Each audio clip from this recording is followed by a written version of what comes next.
हैं सर कि मैंने गौर किया है कि एक दिन 11 बजे रात को आप सक्षमता परीक्षा ट्रांसफ़र का फाइल साइन किए और अगले ही दिन सुबह 8 बजे आपको फ्लाइट उड़ाते देखा गया। सर, आप मुख्यमंत्री के प्रधान सचिव भी हैं, अपर मुख्य सचिव मंत्रिमंडल, शिक्षा विभाग के अपर मुख्य सचिव हैं। सर, इतनी सारी जिम्मेदारियों के साथ आप टाइम मैनेजमेंट कैसे करते हैं? हम सभी शिक्षक और यह शिक्षिका यह जानना चाहते हैं सर। देखिए, टाइम मैनेजमेंट सबको सीखना चाहिए और मेरा मानना है कि जो टाइम का डिसिप्लिन है, विशेषकर शिक्षकों को और स्टूडेंट्स को, ये बहुत ही अच्छी तरह उनको सीखना चाहिए। मैं एक दिन पूर्व ये प्लान कर लेता हूँ कि अगले दिन मुझे क्या क्या करना है और मन में वो पूरी सारणी रहती है कि सुबह उठ के क्या करना है, फिर दोपहर में क्या करना है, कौन से कार्य कल पूरे करने हैं। तो ये बिल्कुल एक दिन का प्री डिसाइडेड रहता है। ये कोई मतलब वेग नहीं छोड़ देता हूँ कि अच्छा ठीक है, समय मिलेगा तो करेंगे, नहीं मिलेगा तो नहीं करेंगे। ये सब फिक्स्ड रहता है और मैं इसका बहुत ही मतलब सशक्त पालन करता हूँ 100%। देर रात सोता हूँ ज़रूर, 11-12 बजे तक सोता हूँ और अगले दिन 5 बजे उठ जाता हूँ। तो 5-6 बजे अखबार और ये सब पढ़ने का मौका मिलता है और मेरा फ्लाइंग टाइम जो है हवाई जहाज़ उड़ाने का 8 से 9 बजे होता है और फिर 9 बजे अपनी वर्दी बदलता हूँ। जो सरकारी वर्दी है, सरकारी कमीज और शर्ट और पैंट पहनता हूँ और 9:15 बजे मैं कार्यालय पहुँच जाता हूँ। सबसे पहले माननीय मुख्यमंत्री जी का कार्यालय जाता हूँ, वहाँ पे कार्य रहते हैं। उसके बाद शिक्षा विभाग का कार्यालय है, इसी बीच मंत्रिमंडल का भी कार्यालय में जाता हूँ। तो सब कुछ समय सारणी अनुसार होता है, इसलिए कभी भी कोई क्लैश नहीं होता है, ओवरलैप नहीं होता है। अपना हॉबी का समय अलग रहता है, कार्यालय का समय अलग रहता है। और मैं सभी से मैं एडवाइस करूँगा कि कोशिश करें कि टाइम का मैनेजमेंट और टाइम मैनेजमेंट थोड़ा मेंटेन करेंगे सभी, और बच्चों को भी ये बात सिखाएं, क्योंकि बच्चे बचपन से अगर टाइम मैनेजमेंट सीखेंगे तो बाद में जाके मतलब सब कुछ कर पाएंगे। समय पे मैं पेंटिंग के लिए भी समय निकाल लेता हूँ, फोटोग्राफी के लिए भी निकाल लेता हूँ, हर चीज़ के लिए समय निकल जाता है। और अगर टाइम मैनेजमेंट हो तो सब कुछ हो जाता है, और अगर टाइम मैनेजमेंट नहीं हो तो कुछ नहीं होगा। फिर आप कन्फ्यूजन में रहेंगे और दुविधा में ही रहेंगे हमेशा। राकेश सर शिक्षक हैं प्राथमिक विद्यालय बड़की बलियारी विक्रमपटना के।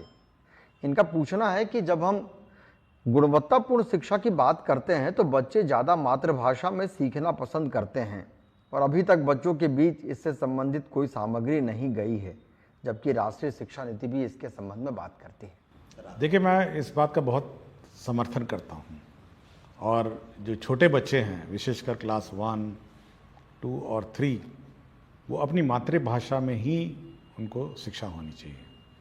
और चाहे वो अंग्रेज़ी पढ़ा रहे हों, हिंदी पढ़ा रहे हों, जब तक उनको अपनी मातृभाषा में नहीं सिखाएगा तो उनका जो लर्निंग कर्व है या लर्निंग कैपेसिटी से वो बिल्ड नहीं होगी। ये ज़रूर मतलब है, समस्या है कि हमने इंग्लिश की किताबों में भोजपुरी, मगही, मैथिली ये सब शब्दों का वहाँ पे अंकित नहीं किया है, और हिंदी भाषा की किताबों में भी ये बात लिखी नहीं है। बट मैं ये उम्मीद करता हूँ कि जब शिक्षक कक्षा में अगर मगध क्षेत्र में अगर बच्चे को टीचर पढ़ा रहे हैं, क्योंकि अब तो स्थानीय मोटा मोटी अब स्थानीय ही टीचर हो गए हैं, सक्षमता पास भी वहीं के लोग हैं और बाकी लोग भी उसी ज़िले के हैं, तो मैं ये उम्मीद करता हूँ कि जब भी पढ़ाएं तो अपनी भाषा जो मातृभाषा है उसमें उस बच्चे को सिखाने की कोशिश करेंगे। किताबों में ज़रूर ये कमी है, ये मैं एडमिट करता हूँ, और ये बहुत बड़ा चैलेंज है और इसको बनाने में मतलब मल्टीलिंगुअल किताब बनाने में समस्या लगेगी। बट टीचर कोशिश करें कि भोजपुरी है, बच्चा है तो भोजपुरी में उसको सिखाएं, ए फॉर एप्पल है तो एप्पल को भोजपुरी में सिखाएं, B for ball, C for cat है, जो भी है अपनी भाषा में सिखाएं। लेकिन ये पूर्ण रूप से अब टीचर पर अब निर्भर है। सर, एक सवाल है प्रभा कुमारी बेगूसराय बिहार ये +2 केमिस्ट्री टीचर हैं UHS कतार माला डंडारी बेगूसराय की। ये पूछते हैं कि गुणवत्तापूर्ण शिक्षा सुनिश्चित करने हेतु चेतना सत्र में कौन कौन सी गतिविधियां की जानी चाहिए सर? देखिए, चेतना सत्र में वो सब करना है जो आपके किताबों में नहीं है। ये मैं बिल्कुल स्पष्ट किया हूँ बहुत बार कि आपकी जो किताबें में नहीं, जो आपके करिकुलम में है, वो चेतना सत्र का पार्ट नहीं है। मतलब मैथ्स है, इंग्लिश है, हिस्ट्री है, ज्योग्राफी है, वो नहीं।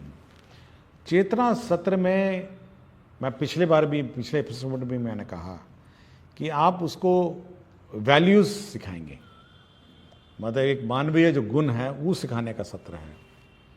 दूसरा है कि जो आज के दिन में जो अगल बगल चीज़ें हो रही हैं उसको मतलब सेंसिटाइज करने की बात है। उसको न्यूज़ के बारे में, समाचार के बारे में। तीसरा है राष्ट्र के प्रति प्रेम और सम्मान की भावना, जैसे राष्ट्रीय गान है या राज्य के प्रति प्रेम और सम्मान की भावना है, तो बिहार गीत है।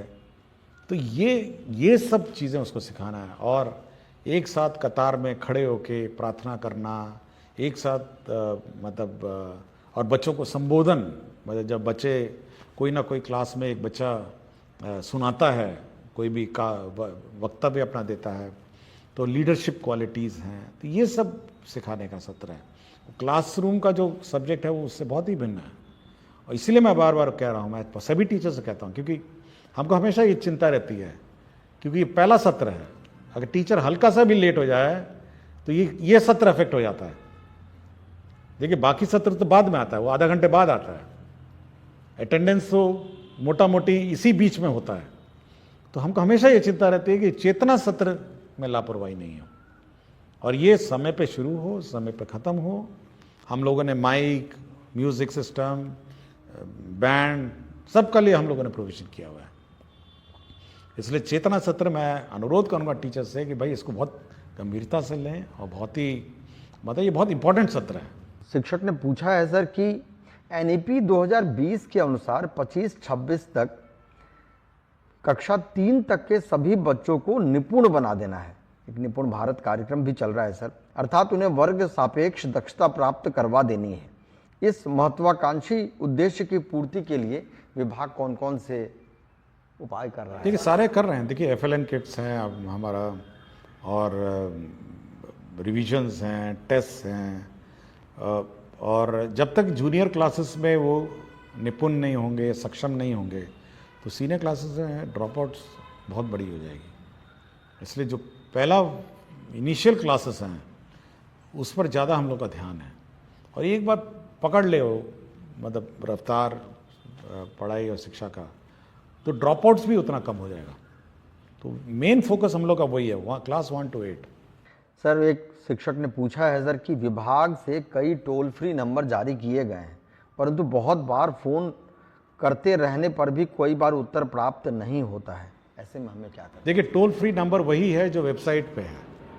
विभाग के वेबसाइट पे जो नंबर है वही टोल फ्री नंबर है।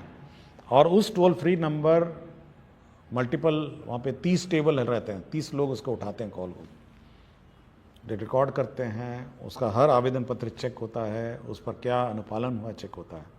इसलिए मल्टीपल टोल फ्री मत खोजने की कोशिश करिए। आप वेबसाइट में जो टोल फ्री नंबर है उसी को डायल करिए और अपना कंप्लेंट वहीं पे रिकॉर्ड करिए। एक शिक्षक ने पूछा है, कभी कुछ दिन पहले ही आपने कहा कि प्रत्येक शिक्षित व्यक्ति की जिम्मेदारी है कि वो अशिक्षित को शिक्षित बनाए। एक शिक्षक को छोड़कर अन्य शिक्षित व्यक्ति यह कैसे सुनिश्चित कर सकता है? देखिए, ये बाबा साहब भीमराव, डॉक्टर भीमराव अम्बेडकर जी का कथन है। और 14 अप्रैल को एक कार्यक्रम में गया था मैं। उस कार्यक्रम में मुझे किताब मिली थी और किताब के पीछे वाला कथन है जो मैंने पढ़ के सुनाया है। और देखिए, टीचर तो शिक्षित हैं जो शिक्षा ग्रहण कर रहे हैं, लेकिन समाज में बाकी लोग भी तो शिक्षित हैं ना। आपके मुखिया जी हैं, वार्ड सदस्य हैं, जीविका हैं, तो सब लोगों का अगर आप शिक्षा प्राप्त करते हैं तो ये आपकी जवाबदेही है और आपकी रिस्पॉन्सिबिलिटी है कि बाकियों को भी आप शिक्षित बनाएंगे। देखिए, बहुत ही सिंपल ही मांग रहा हूँ मैं, कोई बहुत बड़ी डिमांड नहीं है मेरी। मैं इतना ही कह रहा हूँ कि भाई जो बच्चा बाहर घूम रहा है या बच्चा ड्रॉप आउट है उसको वापस स्कूल में लाइए, इतना ही कर दीजिए, बहुत है। मैं खुद बहुत बड़ी चीज़ नहीं मांग रहा हूँ एक शिक्षक व्यक्ति से। बच्चा बगल में मोहल्ले में घूम रहा है बाहर, उसको आप समझा बुझा के स्कूल में भर्ती करा दीजिए, इतना ही मेरी डिमांड है। और इतना ही करिए ना, बाकी कुछ मत करिए, आप इतना ही कर दीजिए। बाकी वो बच्चा एक बार शिक्षित हो जाएगा, वो अपने में संभल जाएगा। जी, बहुत उपयोगी है सर। कि सर एक शिक्षक ने पूछा है कि कई शिक्षक अपनी लेखनी या नवाचारी मन के कारण सोशल मीडिया पर बहुत प्रसिद्ध होते हैं, परंतु उस नवाचार को अपने वर्ग कक्ष तक ले जाने में असफल रहते हैं। इस सिचुएशन को डील करने हेतु आपका क्या सुझाव है सर? देखिए, बार बार मुझे डायरेक्टर एससीईआरटी से मेरी बात होती है और मेरे ख्याल से हर एक महीने में उनका इसमें मेरे से डिस्कशन हो जाता है। और मैं बार बार उनको ये चिंता व्यक्त करता हूँ कि भाई ट्रेनिंग तो बहुत अच्छा कर देते हैं, एफएलएन भी बहुत अच्छा बना लेते हैं, लेकिन यह वहाँ क्लासरूम परिवेश में क्यों नहीं दिखता है? मतलब जब क्लासरूम में जाता है तो ये परिवर्तन कैसे हो जाता है? आप या तो आपका ट्रेनिंग मेथोडोलॉजी गलत है, ऐसा नहीं है ना कि हम एफएलएन यहाँ बनाएं। मान लिया उस दिन 110 एफएलएन थे और क्षेत्र में जाएंगे, हो सकता है उसमें 110 में 60 हो, 40 नहीं हो पाए। तो बार बार मैं एससीईआरटी को ये बोलता हूँ, भाई ट्रेनिंग जब आप करते हैं और ट्रेनिंग मेथोडोलॉजी करते हैं तो आप यह ध्यान रखें कि जो आप पढ़ाते हैं वो स्कूल में इम्प्लीमेंट हो रहा है, यह सुनिश्चित करेंगे। और ये भी कहा है कि हर जो फैकल्टी है उसके साथ आप 2 स्कूल अटैच करेंगे। वो अपने जो प्रयोग है एफएलएन का प्रयोग, वो देखेगा कि जिस टीचर को हमने ट्रेनिंग दिया था वो वास्तव में वो पढ़ा रहा है, नहीं पढ़ा रहा है जिस प्रकार की ट्रेनिंग उसको दी गई है, या अपने मर्जी से फिर शुरू हो गया। तो ये चिंता मेरी है कि सोशल मीडिया में बहुत सारे नवाचार हैं, एफएलएन किट्स भी हैं, एफएलएन मेथोडोलॉजीज भी है, लेकिन ये स्कूल में वास्तव में ये वहाँ पे है या नहीं है, हो रहा है या अलमारियों में बंद है या डब्बों में बंद है, ये मेरी बहुत चिंता है और इसका मैं समाधान निकालने की कोशिश में लगा हूँ। बहुत स्वाभाविक है सर। सर एक प्रश्न पूछा है शिक्षक ने कि 100% नामांकन के लिए अभी नामांकन पखवाड़ा भी चल रहा है और ये शैक्षणिक सत्र की सबसे महत्वाकांक्षी उद्देश्य भी है। इसके डेट को अभी एक्सटेंड करके सर 22 अप्रैल तक किया गया है। वो पूछ रहे हैं कि सर हम शिक्षक ऐसा क्या करें कि जिससे नामांकन में तेजी आए?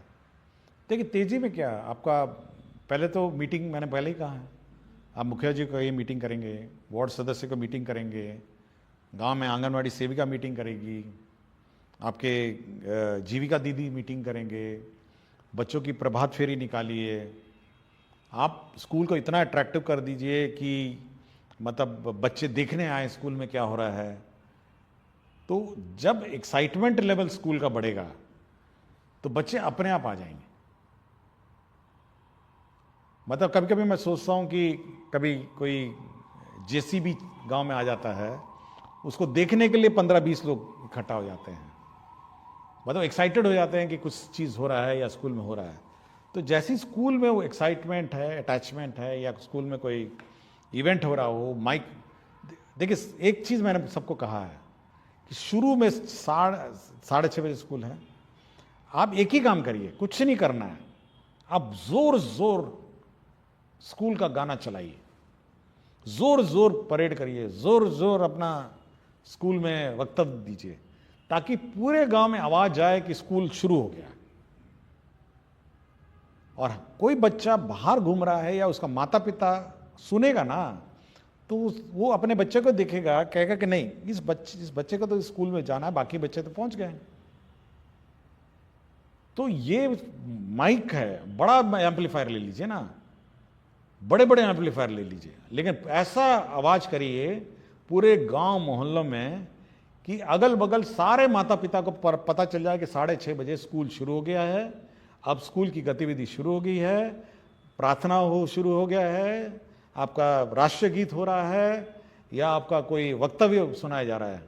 ये जो आप पूछ रहे थे पहले कि चेतना सत्र का क्या उद्देश्य है, चेतना सत्र का उद्देश्य ये है कि चेतना स्कूल के अंदर ही नहीं बल्कि स्कूल के बाहर भी चेतना करना, और अगल बगल जितने माता पिता हैं उनको अपने लगे अंदर कि भाई मेरा बच्चे को तो होना चाहिए समय, लेट भी नहीं पहुंचाएगा, कि भाई जैसी आवाज आएगी तो बच्चा सो भी रहा होगा तो उठा के उसको भेज देगा कि भाई तुमको तो 6:30 बजे स्कूल शुरू हो गया है, और या कहीं ड्रॉप आउट होगा तो उसको भर्ती कराएगा।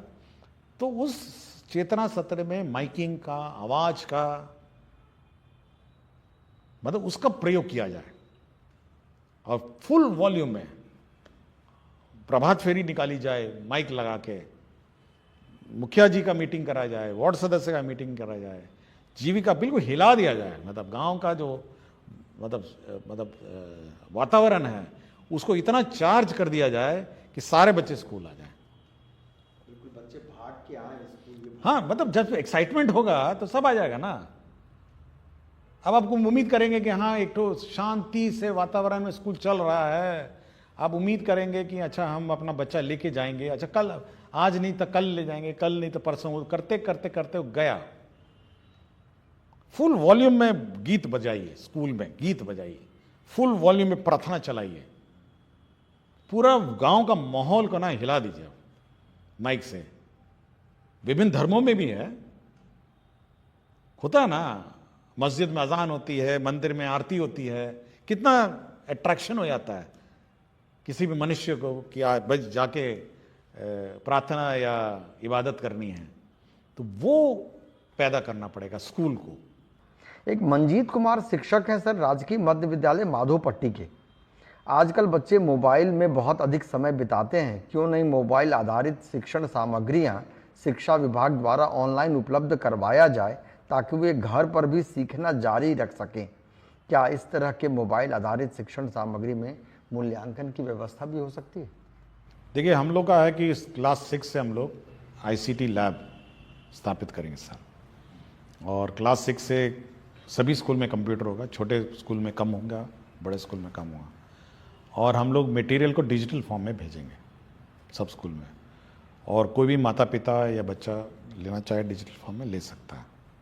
तो ये व्यवस्था हम लोग कर रहे हैं, और लाइब्रेरी में पेन ड्राइव हम लोग रखेंगे, जो बोरो करना चाहेगा किताबों के अतिरिक्त पेन ड्राइव भी बोरो कर सकता है, घर ले जाए अपना कॉपी करे या जो करना करे। तो डिजिटल लाइब्रेरी को भी हम लोग स्ट्रेंथन करने की कोशिश में है।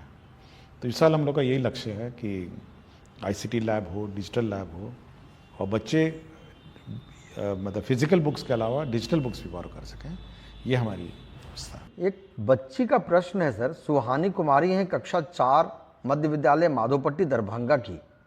इनका सवाल है सर कि विद्यालयों में बच्चों की ऑनलाइन उपस्थिति दर्ज करने को लेकर कुछ दिन पहले संकल्प लिया गया था, क्या इसी सत्र से बच्चों की ऑनलाइन हाजिरी बनेगी? ये कौन सा क्लास की हैं? ये कक्षा 4 की है सर।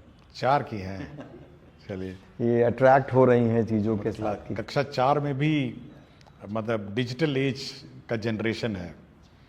देखिए, हम लोग ये अवश्य है कि हम लोग ऑनलाइन अटेंडेंस लेंगे, और सबसे प्रथम 1 मई से आपको याद होगा कि हम लोगों ने 30 टैबलेट 30 स्कूल में बांटे हुए हैं और उसकी मॉनिटरिंग कर रहे हैं। तो सबसे पहले हम लोग इस 30 स्कूल में ऑनलाइन अटेंडेंस, मतलब बच्चों का अटेंडेंस करवाएंगे। ये 30 जो स्कूल्स हैं, 5 जिले हैं, 5-6 जिले हैं, हर जिले में 5 हैं, और उसमें इवन फेस रिकग्निशन सॉफ्टवेयर भी बिल्ट इन है।